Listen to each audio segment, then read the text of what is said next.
Mañana vamos a hablar de esa patología. Según los expertos, la fibromialgia afecta a alrededor de 70.000 personas en Canarias, en su mayoría mujeres. Sus síntomas, dolores crónicos, fatiga y depresión, en ocasiones se confunden también con otras patologías y su detección se retrasa. En el archipiélago se estima que ese retraso oscila entre los 2 y los 10 años. Las asociaciones aseguran que la causa es por un lado el desconocimiento médico y la relación con la gente hipocondríaca, con problemas de salud mental. Los pacientes de fibromialgia suelen surgir entre los 20 y 50 años de edad. Sufren al menos 3 meses con dolor y daño en 11 de 18 puntos del cuerpo, además de trastornos del sueño o problemas de memoria.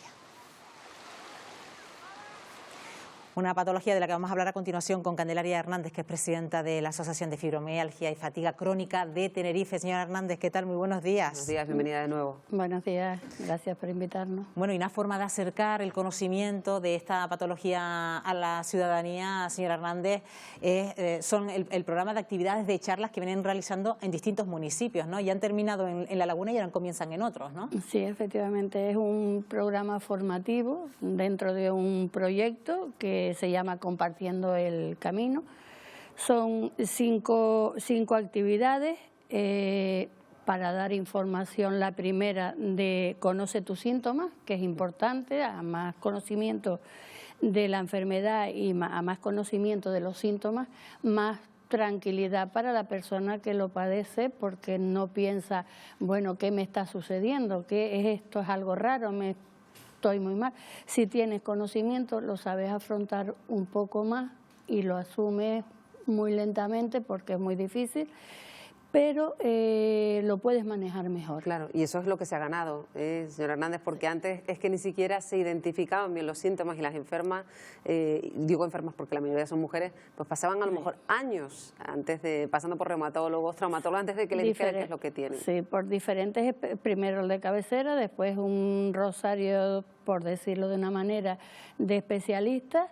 Y como no es una enfermedad visible y no sale analíticas ni radiografías, pues cuesta mucho detectarlo. Ya hoy por hoy vemos que bueno, los médicos ya lo están asumiendo más y diciendo que sí que es una enfermedad, porque antes decían que no era real, que bueno, te lo estás inventando, pues, que eres hipocondríaca, que estás obsesionada con la salud. Exactamente, y eso no es cierto. Eso es que nos lleva a ese momento por el padecimiento que llevamos durante muchos años. Claro, porque estamos hablando de síntomas que no son iguales en todo momento, a veces aparecen, desaparecen, dolores que son más intensos, menos intensos, y eso lleva un punto a confundir, ¿no? Sí. Incluso a tratar a esos pacientes, algunos médicos, como un trastorno ya psicológico o psiquiátrico, sí. ¿no? Normalmente el diagnóstico es con el descarte de otras enfermedades y por todos los síntomas que lleva. Según dice, hay como unos 100 síntomas de, claro, no hablo solo de fibromialgia, también de fatiga crónica, ¿no? Claro. Y la intolerancia química múltiple, que nunca la queremos dejar detrás tampoco, porque es como los síntomas son mucho similares, aparte que cada patología tiene sus síntomas determinados, ¿no?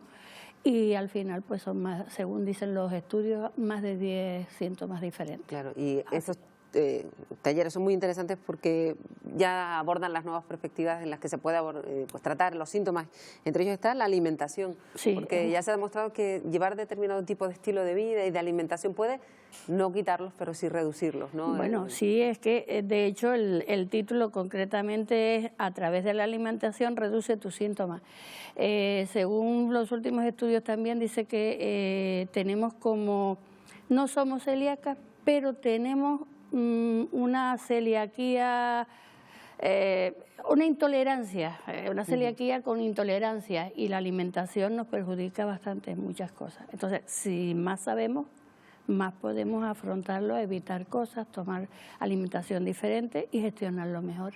Ya lo decía Marta antes, nos estamos refiriendo en femenino porque es una enfermedad cuya prevalencia se da mucho más entre las mujeres, pero ¿se están viendo también casos de hombres, sí, señora Hernández? Sí, nosotros en la asociación tenemos bastantes hombres y cada día más, y sobre todo este último año más todavía. Claro, según los estudios dicen que tenemos como El tema hormonal nos afecta más y por ese motivo somos más propensas a tener la fibromialgia, pero la fibromialgia la tienen los hombres también, en menos cantidad, no sé si porque no han ido no saben lo que tienen en un principio, como nos pasa a nosotros, y claro, tampoco quieren que lo tachen de lo que nos tachan a nosotros, de inventárnoslo, de ser un poco floja, de tú no quieres trabajar. Eso en un hombre, por el ego masculino, por decirlo así, es más delicado decir tengo fibromialgia. Para hacernos una idea, ¿cómo se puede levantar una persona por la mañana que tiene fibromialgia? Para darnos cuenta de la gravedad y de los síntomas que puede padecer. Tenemos por la mañana una rigidez matutina bastante fuerte y nos cuesta muchísimo hasta incorporarnos de la cama. Ya no le digo para entrar a la bañera. Y si antes necesitábamos, pues en media hora estábamos incorporadas y saliendo ya pues a nuestro trabajo o a cualquier cosa que tuviéramos que hacer, ahora nos cuesta, tenemos que calcular que nos cuesta 1:30, 2, para ponernos en funcionamiento, para coger un poco el ritmo. Pero bueno, aparte de si tienes un día bueno, porque si tienes un día que no has dormido por la noche, que tienes porque otro de los síntomas es el problema del sueño, ¿no? De eso le iba a hablar, porque muchas veces uno se queda con la idea de que es el dolor, pero el problema de conciliar el sueño de calidad, y también todo eso provoca luego problemas de memoria, para empezar. El problema de la concentración y la memoria a corto plazo, como las palabras más normales que hablamos a diario, hay momentos donde no te surgen, no te salen. Entonces, esa es la memoria a corto plazo y ese es uno de los síntomas que tenemos. Los nombres, tenemos que preguntar muchas veces, mira, ¿cómo era tu nombre? Porque es que no se nos pierde ahí en ese espacio por el problema de la fibroniebla, que es al fin y al cabo como muchos lo llaman, ¿no? Bueno, se sigue investigando mucho sobre los factores que pueden intervenir o pueden propiciar la aparición de la fibromialgia y la fatiga crónica, señor Hernández, pero hay una prevalencia desde que se nace a padecer la fibromialgia, es algo que se adquiere a lo largo de la vida, tiene un factor genético. Dice que no es hereditario, pero sí tiene un factor genético, según los estudios dicen que sí, que tiene un factor genético. De hecho, cada día lo comprobamos más. Concretamente en la primera charla que dimos en el Realejo la semana pasada, vino la madre y la hija por primera vez a estas charlas. O sea, quiere decir, las dos tenían fibromialgia. Luego había otra señora que su hermana y ella tenían fibromialgia. Y tías y sobrinas. Entonces, pensamos que sí, y según los estudios están por ahí, por esa parte, están investigando. ¿Pero hay algún hábito de vida, algún trauma a lo largo de nuestra vida que puede desencadenar, por ejemplo, la aparición de la fibromialgia o la fatiga crónica? Sí, muchas veces dice que es un retrovirus, es una parte autoinmune, es un tipo bacteriano, vírico, y a lo mejor el detonante es algo traumático. Puede ser un accidente de coche, puede ser un divorcio, puede ser la pérdida de un familiar. Entonces, incluso hasta el dar a luz. Lo estaba comentando hace unos días con una de nuestras afectadas y nos dijo eso, que a ella le brotó después de... Sí, y no es la primera vez que me lo dice. También a raíz de una depresión posparto. Exactamente. Entonces, al final es el detonante para que eso brote, digamos. ¿Y cómo está la cuestión del reconocimiento de la enfermedad en el ámbito laboral? Porque sí que hubo muchísimos problemas. Hace 10 años era muy complicado que te reconocieran la enfermedad. Ahora se ha avanzado mucho, ya tenemos más detalles de cómo se puede haber producido, más detalles de cómo abordarlo. ¿Y qué pasa con ese otro aspecto? Es muy difícil que te den una incapacidad. Cuesta muchísimo, pero con unos buenos informes y como normalmente no solo tenemos fibromialgia, sino más patologías que se nos van agregando, pues hemos estado viendo que sí, que se está reconociendo un poquito más, muy lentamente y muy poco, y cuesta muchísimo. ¿Y ahora mismo a qué tratamientos se enfrentan ustedes? ¿Qué tratamientos se barajan para el tratamiento de esta enfermedad? Porque no sé hasta qué punto también esos tratamientos tienen que ser muy personalizados en función de cada persona. Sí, cada persona es individual, tanto en el dolor lo gestionas de distintas maneras, o es más fuerte o menos fuerte, y también los tratamientos van adaptados a eso, a cada persona, es individualizado total.